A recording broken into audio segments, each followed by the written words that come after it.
Bonjour, je m'appelle François Marchal, je suis directeur de la practice Advisory chez Epic Global, qui est un alternative legal service provider. Et donc concrètement, j'accompagne les general counsel et les directeurs juridiques, les leaders juridiques, au quotidien dans la gestion de leurs problématiques opérationnelles, qu'il s'agisse d'enjeux humains, de staffing par exemple, ou d'externalisation de leurs activités, aussi bien que sur leurs enjeux de gestion des processus, comment est-ce qu'on dessine des processus qui délivrent le plus de valeur ajoutée, et puis également sur leurs enjeux technologiques, notamment en ce moment beaucoup avec l'intégration de l'intelligence artificielle.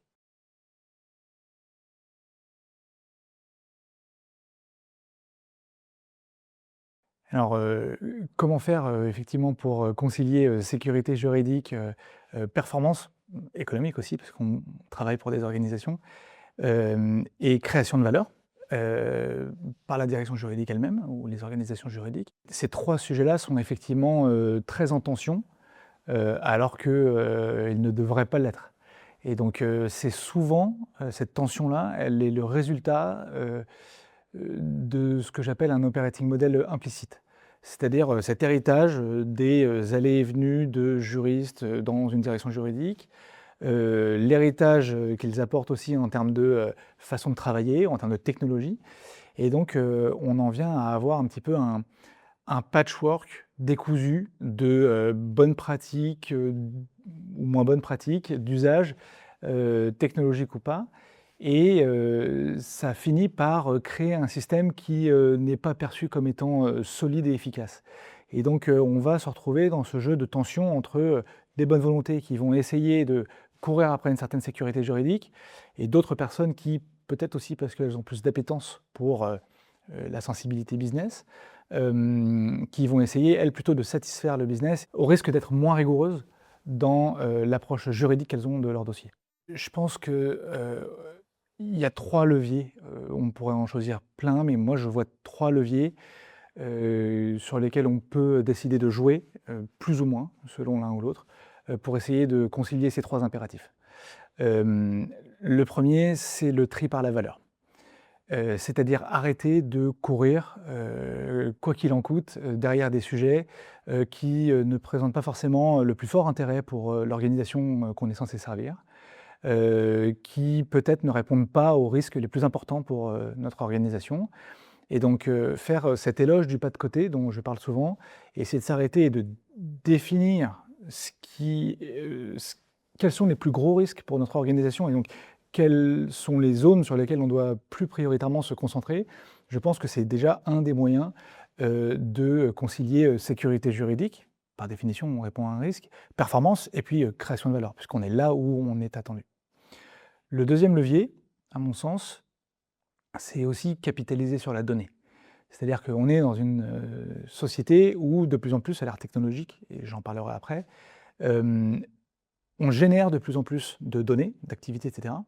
Et étonnamment, les populations juridiques, qu'il s'agisse des cabinets d'avocats ou, des directions juridiques, sont généralement assez, averses à, utiliser cet actif immatériel, et ne capitalisent pas sur toutes les données qu'elles génèrent. Et pourtant, il en existe, des milliers ou des millions, je pense qu'on ne peut même pas le quantifier.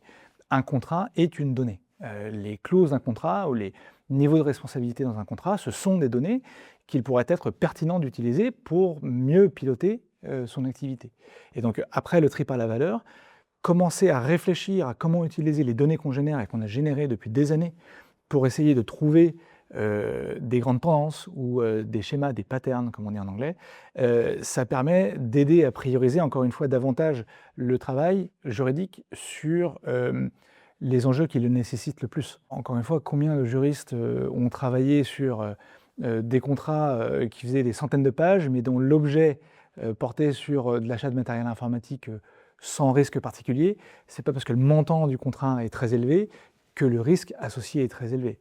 Et donc, commencer à réfléchir à toutes les activités de la direction juridique, à travers le prisme des données justement, en choisissant celles qui font le plus de sens, je pense que c'est le deuxième levier pour essayer de concilier, sécurité juridique, performance et création de valeur.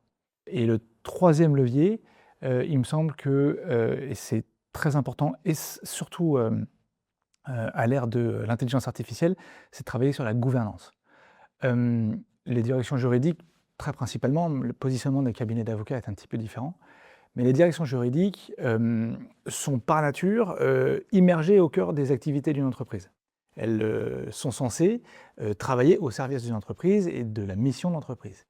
Et donc, de fait, elles sont dans le bain avec les directions opérationnelles et donc, elles ont un rapport de client-prescripteur, de fait. Et donc, il est absolument clé de s'assurer que la gouvernance, externe à la direction juridique et la direction générale, la direction juridique et les directions opérationnelles, que cette gouvernance soit bien en place, mise à jour, actualisée et surtout ne repose pas seulement sur, les habitudes, de certaines personnalités au sein même de la direction juridique. Il y a encore une fois des personnes qui ont plus de sensibilité à aller vers les autres, qui sont plus facilement juristes, business partners et ça malheureusement c'est pas tenable aujourd'hui, à l'ère de l'IA. Parce que quand, nos directions opérationnelles ou nos directions générales ont accès à un outil qui, répond, au savoir juridique, après quelques lignes de prompt, le juriste diseur de droit qui reste dans son coin, ça n'a plus aucun effet, n'a plus aucune effectivité.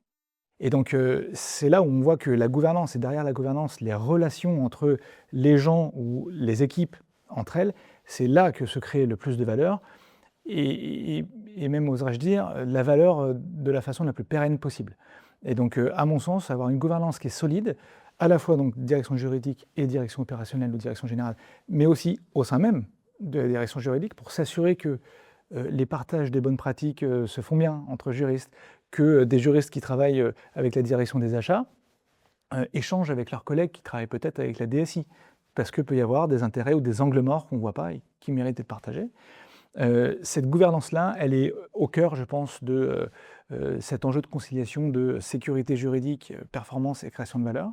Et encore une fois, à l'ère de l'intelligence artificielle, elle replace l'homme avec un grand H, au cœur de nos organisations et ce qui fait que, nos interlocuteurs internes ou une direction générale viennent saisir une direction juridique, c'est pas la capacité à, paraphraser ce qu'une IA, a sorti comme résultat ou à rédiger, un beau contrat ou une belle clause. C'est la capacité à vraiment agir en tant que, conseiller de confiance et sparring partner de confiance, pour, faire face, aux risques et aux enjeux de création de valeur. Et les juristes, sont parfaitement outillés, pour tout ça. Parfois, ils ont un petit peu oublié, l'essence même de leur métier. C'est pas des faiseurs de contrats et c'est pas des diseurs de droit, pas seulement. Mais donc, voilà, ce sont, je pense, les 3 leviers principaux que j'utiliserai pour, essayer de concilier, ces 3 enjeux.